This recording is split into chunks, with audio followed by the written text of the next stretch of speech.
Hello friends, welcome to साउस of solutions. और आप देख रहे हैं रिएक्ट जेएस का फुल ट्यूटोरियल सीरीज। तो दोस्तों, इस सीरीज के पिछले वीडियो में हमने ये देखा था कि रिएक्ट जेएस जो है एक जावा स्क्रिप्ट का लाइब्रेरी है।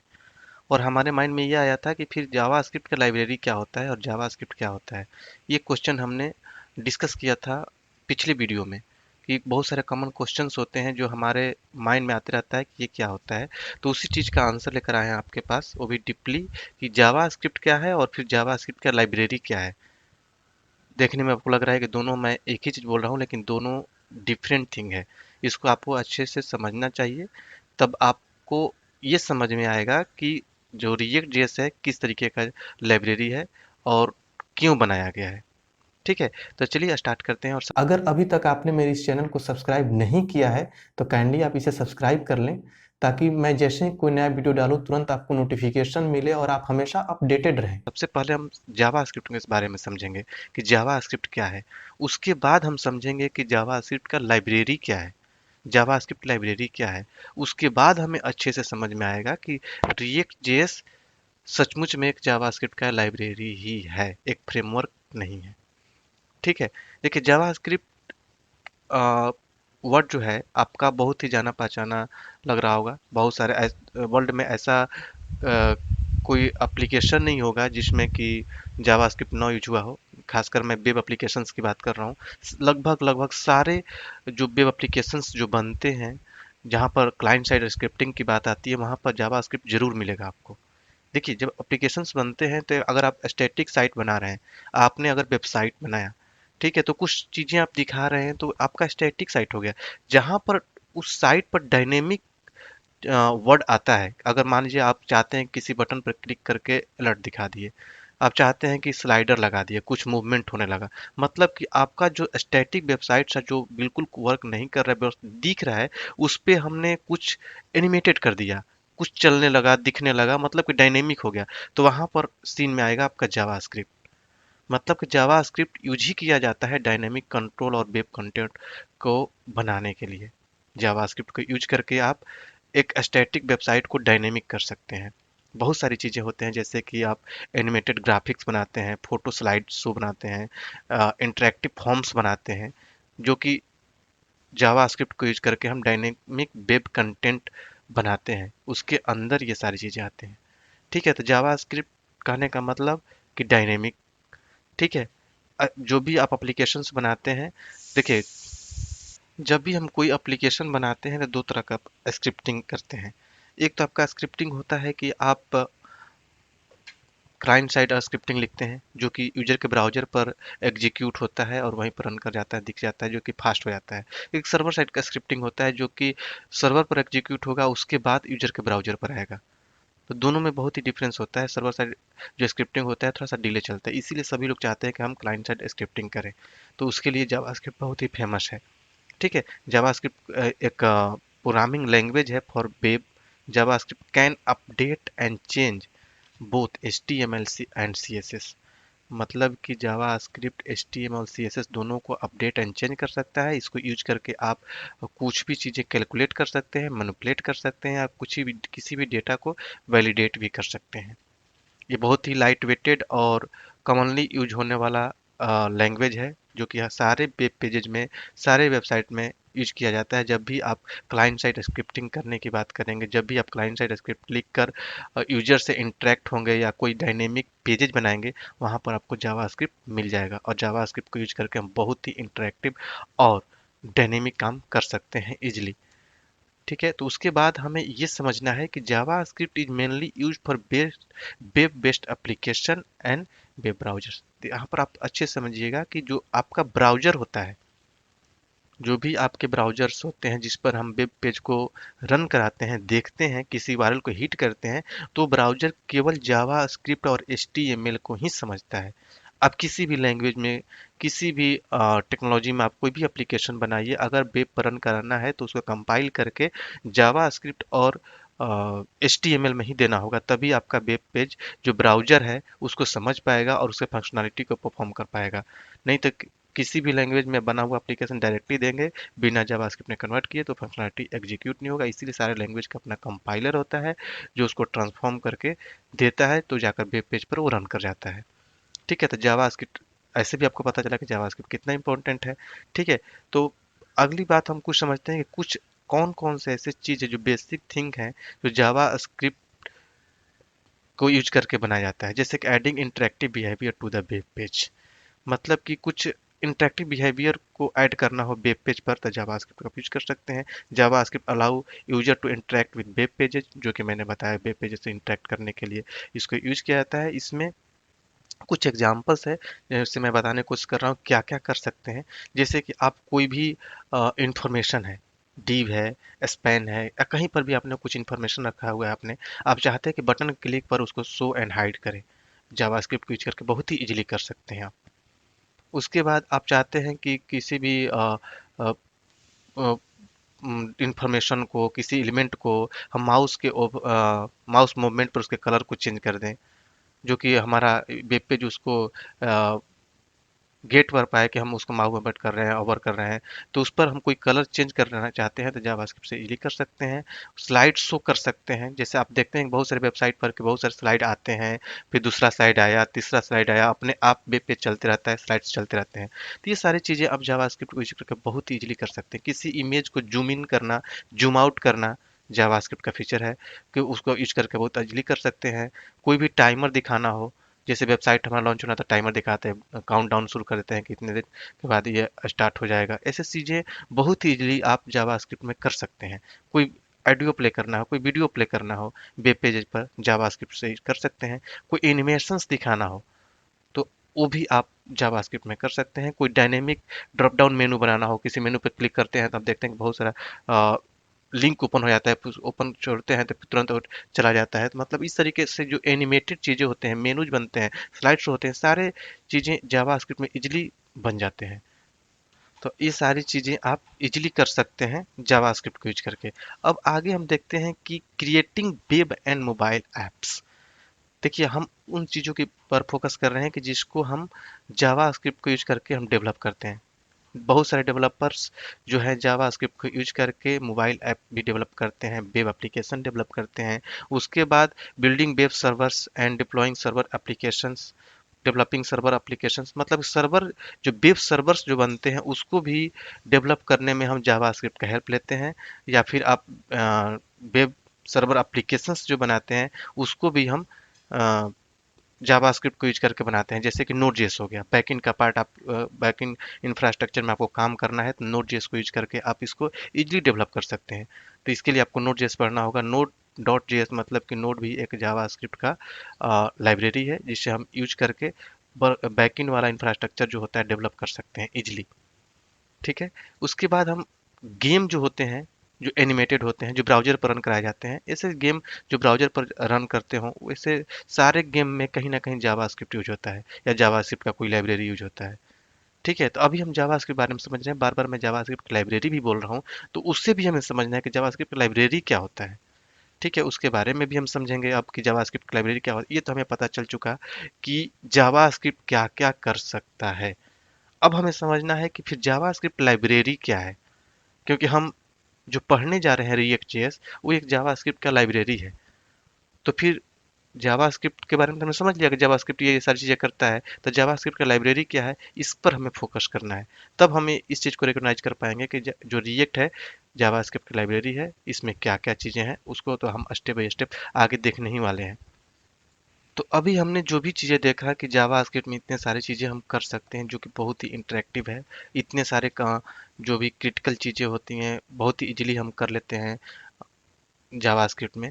तो अब सपोज कीजिए कि वैसे वर्क हमें अपने वेबसाइट पर करना है। ठीक है, तो मान लीजिए कुछ ऐसा फंक्शनलिटी है हमारे वेबसाइट में बहुत सारे पेजेज पर उसको परफॉर्म करना है। ठीक है, तो आपका स्टेप क्या होगा? एक तो आपका स्टेप होगा कि वो कोड हम सारे पेजेज पर लिखें। ठीक है, जावास्क्रिप्ट में वो कोड सारे पेजेज पर लिखें तो हमारा फंक्शनलिटी एग्जीक्यूट होगा। ठीक है, मान लीजिए आप स्लाइड शो लगाए हैं, जैसे कि आपका कोई इमेजेज है और होम पेज पर स्लाइड कर रहा है, या फिर कोई आपने मेनू बनाया है, वैसा मेनू या फिर वही स्लाइड शो कोई मेनू आपको मल्टीपल पेजेज पर करने हैं, तो आप क्या करेंगे, बार बार उस चीज़ को सारे पेजेज पर लिखेंगे। ठीक है, तो इससे क्या होगा कि आप एक ही कोड बार बार लिख रहे हैं, कोई एरर आता है अगर, तो क्या करेंगे कि सारे पेज पर जा जाकर ठीक करेंगे, या कुछ चेंज करना है तो सारे पेज पर जा जाकर ठीक चेंज करेंगे। तो ऐसी चीज़ों से बचने के लिए क्या किया जाता है कि जावा स्क्रिप्ट का लाइब्रेरी बना दिया जाता है। मतलब कि कुछ ऐसे कॉमन फंक्शनैलिटी होता है जो कि प्री रिटेन होता है जावा स्क्रिप्ट का कोड, उसको हम क्या करते हैं कि एक फाइल बनाते हैं, एक लाइब्रेरी बनाते हैं, उसमें सारे फंक्शनैलिटी को हम लिख देते हैं। ठीक है, एक बार हमने लिख दिया, मान लीजिए ऐड का फंक्शनैलिटी हो गया, सबट्रैक्ट का हो गया, कुछ स्ट्रिंग को स्प्लिट करने के लिए हो गया, कोई सेंटेंस बनाने का हो गया। मतलब कि कुछ ऐसे कॉमन फंक्शनैलिटी जो बार बार हमें यूज करना है, उसके लिए हमने एक अलग से फाइल बना दिया जिसे हम लाइब्रेरी बोलते हैं, डॉट जेएस फाइल हमने बना दिया। ठीक है, बस उस फाइल को अब हमें क्या करना है कि अपने वेब पेजेज पर उसका पाथ सेट करना है और उसके फंक्शनैलिटी को यूज करना है। कॉल करेंगे, उसके फंक्शनैलिटी को यूज कर लेंगे।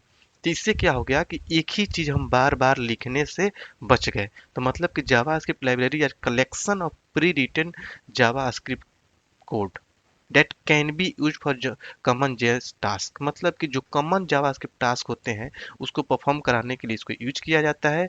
आपको ज़्यादा कोड करने से बचाता है, आप बार बार कोड एक ही चीज़ नहीं लिखेंगे, एक बार आपने कोई लिख लिया तो उसी को यूज कर लेंगे। ठीक है, कहने का मतलब ये भी है कि अगर ऐसा नहीं है कि आपने अपने एप्लीकेशन में कोई फंक्शनैलिटी बनाया है, कोई लाइब्रेरी बनाया है तो आप कहीं एप्लीकेशन में यूज होगा, उस लाइब्रेरी को किसी और को भी आप दे सकते हैं, या किसी और का लिखा हुआ कोड जो लाइब्रेरी होगा अपने एप्लीकेशन में अटैच करके उसके फंक्शनैलिटी को यूज कर सकते हैं। तो इतना रिलायबल हो जाता है जब हम किसी भी कॉमन फंक्शनैलिटी को लाइब्रेरी में कन्वर्ट कर लेते हैं, लाइब्रेरी बना लेते हैं, वो हमारा एक फाइल बन गया सेपरेट। अब वैसे फंक्शनैलिटी को किसी भी एप्लीकेशन में किसी भी पेज पर यूज करना हो तो हम उस लाइब्रेरी को बस उसका पाथ सेट करते हैं, अपने फाइल में रखते हैं और उसको हम यूज कर लेते हैं। जैसे फॉर एग्जांपल आप देखिए, हमने यहाँ पर दो मेथड लिया है। ठीक है, जैसे कि कोई एक मेथड है गेट वर्ड्स, मतलब कि किसी कोई सेंटेंस पास करेंगे, स्ट्रिंग पास करेंगे, उसको स्प्लिट करके कोई वर्ड निकालना है। ठीक है, तो हमने एक फंक्शन बनाया। एक हमने फंक्शन बनाया क्रिएट सेंटेंस, मतलब कि कोई सेंटेंस बनाना है, कोई वर्ड आएगा उसको हम ज्वाइन करते जाएंगे। ठीक है, तो कहने का मतलब ये फंक्शन, अगर ऐसे फंक्शंस हमें बार बार कहीं कहीं यूज करना हो तो हम बार बार लिखेंगे। तो हम वैसा उतना कोड क्यों लिखे, इसके लिए हम क्या करेंगे, इन दोनों फंक्शंस के लिए एक फाइल बना देंगे, डॉट जेएस फाइल, जिसे हम लाइब्रेरी बोलते हैं। ठीक है, बस उस फाइल को जहाँ पर यूज करना होगा वहाँ पर उसका पाथ सेट करेंगे और इस फंक्शन को वहाँ पर एक्सेस कर लेंगे। सिंपल सी बात है। तो ये क्या होता है कि आपका लाइब्रेरी हो जाता है, कि उसको मतलब कि इतना आप समझ गए तो मतलब कि आप लाइब्रेरी आपने क्रिएट कर लिया। ठीक है, लाइब्रेरी कोई एक मैजिक नहीं है कि आप उसको यूज कर लिए, उसके अंदर रीयूजेबल कोड लिखे जाते हैं। ये किसी के द्वारा लिखा हुआ हो या आपके द्वारा या कोई और लिख कर दिया हो, उसके अंदर कोड है जिसे आपको यूज करना है। ये इसका मेन पर्पस है कि आपके जो कॉमन प्रॉब्लम है उसको सॉल्व करना। अब कितना सिंपल हो जाता है जब आप किसी जावा स्क्रिप्ट का लाइब्रेरी बना लेते हैं, तो कुछ भी इशू आता है तो उस लाइब्रेरी में ठीक करते हैं तो सारे पेजेस पर अपने आप ठीक हो जाता है, हमें बार बार कोड भी नहीं लिखना पड़ता। ठीक है, तो ये बहुत सारे लाइब्रेरीज हैं। मतलब एक तो आपने जावास्क्रिप्ट का अपने कॉमन लाइब्रेरी या उस लाइब्रेरी का आप नाम कुछ भी दे सकते हैं। आपने मान लीजिए अपने नेम से बना दिया सोर्स डॉट जेएस फाइल। ठीक है, उसमें अपने तरीके से बहुत सारे फंक्शनैलिटी आपने लिख दिया। आपने अपने नेम से किसी भी एबीसी डॉट जेएस फाइल बना दिया, आपने अपने तरीके से बहुत सारे फंक्शनैलिटी आपने लिख दिया, उसको आपने दे दिया। जो लोग यूज करेंगे तो आपके abc.js फाइल को यूज करके उसके अंदर का फंक्शनैलिटी को यूज करेंगे। इसी तरीके से बहुत सारे लाइब्रेरी हैं जावास्क्रिप्ट के, जैसे कि एक कॉमन लाइब्रेरी है जैसे कि jQuery। ठीक है, jQuery भी एक जावास्क्रिप्ट लाइब्रेरी है कि मतलब उसके अंदर भी जावास्क्रिप्ट का कोड लिखा हुआ है। उसमें कुछ अपना सिंटेक्स ऐड किया गया है, अपने तरीके से नेम दिए गए हैं। ठीक है, जिसको हम यूज करते हैं अपने एप्लीकेशंस में। मतलब कि देखिए, जावा स्क्रिप्ट आपका एक लैंग्वेज हो गया, उसको यूज कर रहे हैं। उसी लैंग्वेज को यूज करके हमने एक लाइब्रेरी बना दिया, अपने तरीके से तोड़ मड़ोड़ के बहुत सारे फंक्शन बना दिए हमने, जो कि इजी वे में काम करेगा। जो चीज़ मान लीजिए हमें जावा स्क्रिप्ट में काम कर रहे हैं, कुछ अपने तरीके से जावा स्क्रिप्ट में कोड कर रहे हैं ऐड करने के लिए, उसके लिए हमने बहुत छोटा सा कोड बना दिया, कोई फंक्शन बना दिया ऐड करने के लिए, बस उसके नेम को कॉल कीजिए वो ऐड कर देगा। तो मतलब कि हमने अपना सिंटेक्स दे दिया जावास्क्रिप्ट कहीं कोड के करके, तो उसके लिए हमने एक लाइब्रेरी बना दिया। उसी तरीके से jQuery लाइब्रेरी बना हुआ है, उसी तरीके से रिएक्ट जेएस भी एक लाइब्रेरी है जावास्क्रिप्ट का। इससे आपका ये पिक्चर क्लियर हुआ होगा कि लाइब्रेरी क्या है, क्यों मैं इस बात पर फोकस कर रहा हूँ। तो रिएक्ट जेएस भी जावा स्क्रिप्ट के कोड को ही यूज करके एक लाइब्रेरी बनाया गया है, जिसमें कि एक्स्ट्रा एडवांटेज है, बहुत सारे ऐसे ऐसे फंक्शंस बनाए गए हैं, बहुत सारे ऐसे ऐसे फीचर्स दिए गए हैं जावा स्क्रिप्ट के ही कोड को यूज करके, जो आपके काम को आसान कर देता है। तो अब हमें ये समझना है कि जावा स्क्रिप्ट भी लाइब्रेरी प्रोवाइड करता है। जावास्क्रिप्ट को यूज करके हम लाइब्रेरी बनाते हैं, जेक्वेरी लाइब्रेरी है, बहुत सारे ऐसे लाइब्रेरी हैं, उसी में रिएक्ट जेएस भी है। तो रिएक्ट जेएस इतना यूनिक क्यों है, इसको हम किस लिए यूज करते हैं, इसका यूज क्या है, मतलब कि हम रिएक्ट जेएस क्यों पढ़ें, ये तो हमारे माइंड में क्वेश्चन होना चाहिए। रिएक्ट जेएस बाकी सारे लाइब्रेरी से अलग क्यों है, इसमें ऐसा क्या है जो कि बाकी सारे लाइब्रेरी से इसको बेटर बनाता है। तो ऐसे सारे क्वेश्चंस जो हैं हमारे माइंड में आते हैं। अब उन सारी चीज़ों पर हमें फोकस करना है, जिसको हम आगे आने वाले वीडियोज में देखेंगे। कि ये तो हमें पता चल चुका कि रिएक्ट जैसे जावास्क्रिप्ट का लाइब्रेरी है, बहुत सारे लाइब्रेरी हैं जावास्क्रिप्ट के, तो उसमें ऐसा क्या है रिएक्ट जेएस में जो इसे यूनिक बनाता है, इसे हमें, इसका यूज क्या है, इसे हम क्यों सीखें, ये बाकी सारे लाइब्रेरी से अलग क्यों है, क्यों बेटर है सबसे, इन सारे चीज़ों पर हमें फोकस करना है। आगे आने वाले वीडियोज में हम बहुत ही डीपली देखने वाले हैं। तो आई थिंक आपको समझ में आ गया होगा कि जावा स्क्रिप्ट और जावा स्क्रिप्ट लाइब्रेरी क्या है। फिर भी आपके माइंड में कोई भी कन्फ्यूजन हो, कोई भी सजेशन हो, तो आप वेलकम है आपका, आप हमारे कमेंट बॉक्स में शेयर कीजिए, हम आपके सजेशन को कंसीडर करेंगे और आपके प्रॉब्लम को सॉल्व करेंगे। आप इस वीडियो को ज़्यादा से ज़्यादा लाइक कीजिए और शेयर कीजिए अपने दोस्तों के साथ, ताकि सभी लोग को अच्छे से रिएक्ट में नॉलेज हो। और अगर अभी तक आपने सब्सक्राइब नहीं किया तो इसको सब्सक्राइब कर लीजिए, बिल के आइकन को जरूर क्लिक कीजिएगा, ताकि मैं जैसे ही कोई नया वीडियो डालूँ तुरंत आपको नोटिफिकेशन मिले और आप हमेशा अपडेटेड रहें। तो चलिए मिलेंगे अगले वीडियो में अगले टॉपिक के साथ, तब तक के लिए थैंक यू सो मच। तो दोस्तों हम ऑनलाइन ट्रेनिंग भी प्रोवाइड करते हैं, जिसमें कि ऑनलाइन क्लास होता है, घर बैठे आप कहीं से भी लाइव सेशन अटेंड कर सकते हैं, वहाँ पर अपना डाउट क्लियर कर सकते हैं, जो कि कॉर्पोरेट लेवल का होता है। रिएक्ट जेएस का भी हमारा ऑनलाइन क्लास चलता है, जिसमें कि रिएक्ट जेएस का पूरा कंसेप्ट पढ़ाया जाता है, उसके बाद इसमें लाइव प्रोजेक्ट पर भी ट्रेनिंग दिया जाता है। इसके जैसा ही एंगुलर का भी क्लास चलता है हमारा, जिसमें कि हम पूरा एंगुलर कवर करते हैं, उसके साथ ही हम लाइव प्रोजेक्ट पर भी ट्रेनिंग देते हैं। और इसके अलावा बहुत सारे जो कोर्सेज हैं जिसका हम ट्रेनिंग देते हैं कॉर्पोरेट लेवल का, जैसे कि मोंगोडीबी हुआ, फिर मेन डेवलपर का हुआ, जो मीन जो होता है उसका पूरा कंसेप्ट हम डिलीवर करते हैं। इसके अलावा बहुत सारे कोर्सेज हैं जिसके लिए हम ऑनलाइन ट्रेनिंग प्रोवाइड करते हैं, जैसे एज्योर हुआ। तो आप हमारे वेबसाइट पर विजिट कर सकते हैं, जिसका लिंक इस वीडियो के डिस्क्रिप्शन बॉक्स में है। आप वहाँ से जाकर देख सकते हैं कि कौन कौन सा कोर्स हम पढ़ाते हैं। और जो स्क्रीन पर अभी आपको मोबाइल नंबर दिख रहा है, इस पर कॉल करके अभी आप इंक्वायरी कर सकते हैं कि किस कोर्स का कमिंग बैच कब है, अभी इंक्वायरी कीजिए और अपने करियर को ऊंची उड़ान तक लेकर जाइए। तो मैं आपको यही कहना चाहूँगा कि अगर आप कॉर्पोरेट लेवल की नॉलेज रखना चाहते हैं तो आपको हमारा ऑनलाइन क्लास ज्वाइन करना चाहिए।